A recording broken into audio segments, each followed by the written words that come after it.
অনেক দিন আগেকার কথা। কাঁকরগাছি নামে এক গ্রামে শিবু আর গৌরী নামের এক দম্পতি বসবাস করতেন। তাদের বাড়ি মাটির হলেও ভিটেখানা বেশ বড়। উঠানে ধানের গোলা, গরুর গোয়াল চালা, আম গাছ, এই সব কিছুই তাদের ছিল। এই গ্রামের বেশিরভাগ মানুষ জমিতে চাষাবাদ করে নিজেদের পুকুরে মাছ চাষ করে জীবিকা নির্বাহ করত। এমনই একদিন, হে ভগবান, কতদিন বৃষ্টি হয়নি, জমির মাটি শুকিয়ে একেবারে ফসলগুলো নষ্ট হতে বসেছে। এইভাবে খরা দেখা দিলে যে জমির ফসলগুলো সব নষ্ট হয়ে যাবে। খাবই বা কি আর বিক্রি বা করব কি? এই কথা ভাবতে ভাবতে শিবু জমি থেকে বাড়ি ফিরে আসে। আর শিবুকে দেখেই তাদের ধবলি গরু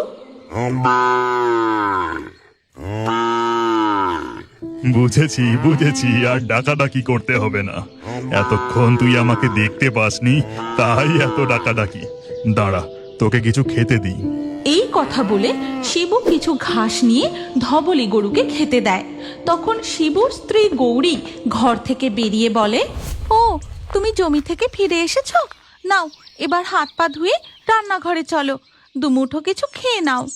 এরপর গৌরী রান্নাঘরে গিয়ে তার স্বামীর জন্য ভাত বাড়ে। শিবুও হাত মুখ ধুয়ে রান্নাঘরে এসে খেতে বসে। হ্যাঁ গো, জমির ফসলগুলো কেমন দেখলে? সূর্যের তাপে জমির মাটি একেবারে শুকিয়ে গেছে গো। সব ফসল নষ্ট হতে বসেছে। এর মধ্যে বৃষ্টি না হলে কি যে হবে কি জানি। এরপর কেটে যায় আরও বেশ কিছুদিন। বৃষ্টি হবার কোনো লক্ষণই নেই।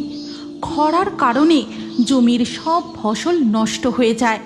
শিবু তার জমিতে দাঁড়িয়ে, হে ভগবান, এই জমির সব ফসল নষ্ট হয়ে গেল। যাই, গিয়ে একবার ধান জমিতে ধানগুলো দেখে আসি। শিবু ধান জমিতে গিয়ে দেখে জলের অভাবে সব ধান গাছ শুকিয়ে গেছে। গাছে একটাও ধান নেই, শুধু শুকনো গাছগুলো জমিতে দাঁড়িয়ে। ওহো, সব নষ্ট হয়ে গেল। ভেবেছিলাম ধানগুলো বিক্রি করে অন্তত হাতে কিছু টাকা পয়সা আসবে। এখন কি যে করি। এরপর শিবু বাড়ি ফিরে এসে তাদের বাড়ির দাওয়ায় বসে পড়ে। তখনই গৌরী গোয়াল চালা থেকে বেরিয়ে এসে স্বামীকে জিজ্ঞাসা করে, কি গো, তোমাকে এমন উদাস দেখাচ্ছে কেন? সব ফসল একেবারে নষ্ট হয়ে গেছে গো গিন্নি, নষ্ট হয়ে গেছে। তুমি মন খারাপ করো না, আমাদের পুকুরে যা মাছ আছে তা বিক্রি করে আমাদের সংসার ঠিক চলে যাবে। এরপর কেটে যায় আরও বেশ কিছুদিন। একদিন দুপুরবেলা পশ্চিম আকাশে কালো মেঘ জমাট বাঁধে। গিন্নি, ও গিন্নি, তাড়াতাড়ি ঘর থেকে বেরো গো। পশ্চিমে কালো মেঘ জমাট বেঁধেছে, এক্ষুনি ঝড় উঠলো বলে। হ্যাঁ গো, তাই তো দেখছি, আকাশ একেবারে কালো অন্ধকার করে এসেছে। বৃষ্টি নামার আগে তুমি মাঠ থেকে ধবলিকে বাড়ি নিয়ে আসো। আমি একবার পুকুরের দিকটা যাই। হ্যাঁ হ্যাঁ, তাই যাও, আমি গিয়ে ধবলিকে নিয়ে আসি। গৌরী ও শিবু দুজনেই তাড়াহুড়ো করে বেরিয়ে পড়ে। গৌরী মাঠ থেকে তাদের ধবলি গরুকে নিয়ে বাড়ি ফিরে আসে। আর তখনই শুরু হয় ঝড় আর মুষলধারে বৃষ্টি। শিবু বৃষ্টিতে ভিজতে ভিজতে বাড়ি ফিরে আসে। বাবারে বাবা, কি জোরে বৃষ্টি হচ্ছে, যেন মনে হচ্ছে একেবারে সব ভাসিয়ে দেবে। বৃষ্টির সাথে শো শো করে ঝড় বইতে থাকে, সাথে বাজ পড়তে থাকে।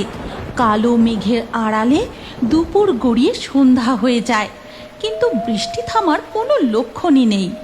ঝড় আর বাজ পড়াটা তো কমলো, কিন্তু বৃষ্টি থামার যে কোনো নামই নেই। হ্যাঁ, এ যে একেবারে মেঘ ভাঙা বৃষ্টি। যাই হোক, চলো এবার আমরা খাওয়া দাওয়া করে শুয়ে পড়ি।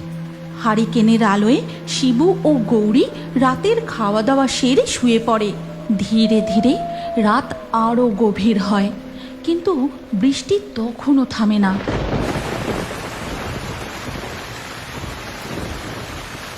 এর পরের দিন সকালে শিবু ঘর থেকে বেরিয়ে দেখে। এই গল্পের পরবর্তী পর্ব যদি তোমরা দেখতে চাও তাহলে কমেন্টে নেক্সট পার্ট অবশ্যই লেখো। আর আমাদের ফেয়ারি টুনস বাংলা ফেসবুক পেজটি এক্ষুনি ফলো করে নাও। এই গল্পটি ভালো লাগলে লাইক দিয়ে শেয়ার করে দাও।